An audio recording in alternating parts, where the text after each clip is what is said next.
Bonjour à tous et bienvenue sur la chaîne Foot Savoir. Cette vidéo est sponsorisée par Audible, numéro 1 des applications de livres audio et de création audio. Si cela vous intéresse, restez jusqu'à la fin de la vidéo pour en savoir plus.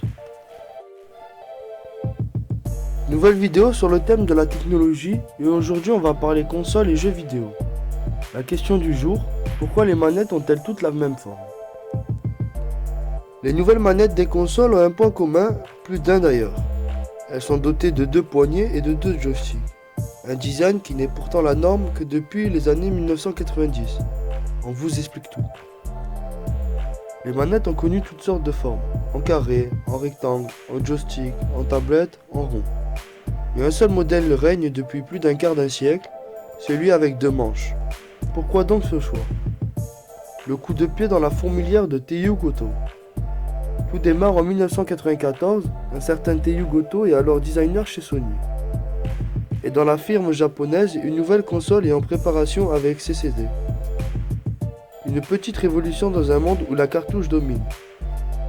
Mais Teiyu Goto veut que le changement soit total et propose de le modifier jusqu'à la forme de la manette. À cette époque, les consoles se référencent la Super Nintendo et la Mega Drive de Sega ont des manettes plates. Et cela dure depuis des années. Quelle idée alors de changer une équipe qui gagne? Le designer se heurte au refus de Ken Kutagari, ingénieur et père de la PlayStation. Mais notre ami Teiyu Goto n'a pas dit son dernier mot. Il parvient à intercepter le grand patron de Sony, Norio Hoga, et lui parle de son nouveau prototype de manette et ce dernier adore. La fameuse manette PlayStation et ses boutons si particuliers voient le jour grâce à beaucoup de volonté en décembre 1994 au Japon, en septembre 1995 en Europe.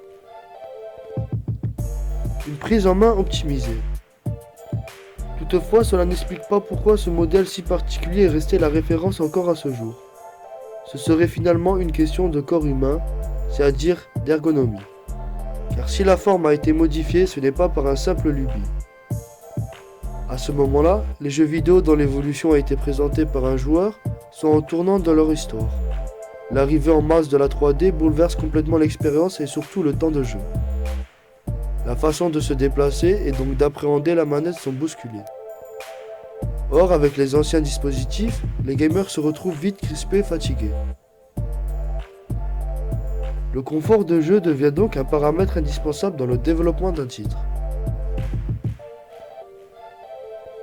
Et le tout doit finalement répondre à The Golden Hands Rules, la règle d'or des mains. Mais qu'est-ce? La règle des Golden Hands prend en compte qu'un jeu est réussi lorsqu'il se prend bien en main, explique Nick Broman, professeur à l'université Texas Tech, cité par le journal Le Monde. En clair, l'utilisateur est OK pour s'adapter à un nouveau jeu, à condition qu'il ne faille pas en tout réapprendre à chaque fois. Les jeux vidéo sont donc développés ainsi en fonction du gameplay. La façon dont on y joue est donc inévitablement de la manette. Une compétition entre console et manette. Il reste quand même une question existentielle, quelle est la meilleure manette? Comme pour tout, il y a les goûts et les couleurs. C'est surtout une question d'expérience, ce qui est aussi appelé billet d'habitude.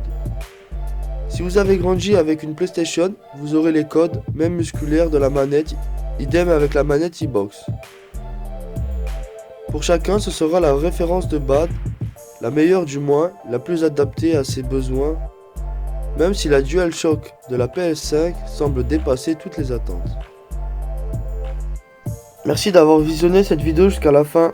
Si tu as soif de savoir, de connaissances, et que tu vas apprendre tout en te divertissant, les plus de 400 000 livres et enregistrements audibles sur tous sujets confondus sont faits pour que tu puisses t'instruire et suivre tes activités en même temps. Si tu es intéressé ou que tu veux simplement soutenir notre chaîne, je t'invite à cliquer sur le lien en description et à prendre ta période d'essai gratuite pendant un mois. N'oublie pas de t'abonner à la chaîne et de laisser un like si tu as appris des choses ou que tu as aimé nos explications, ainsi qu'activer la cloche pour être tenu au courant de nos prochaines sorties de vidéos.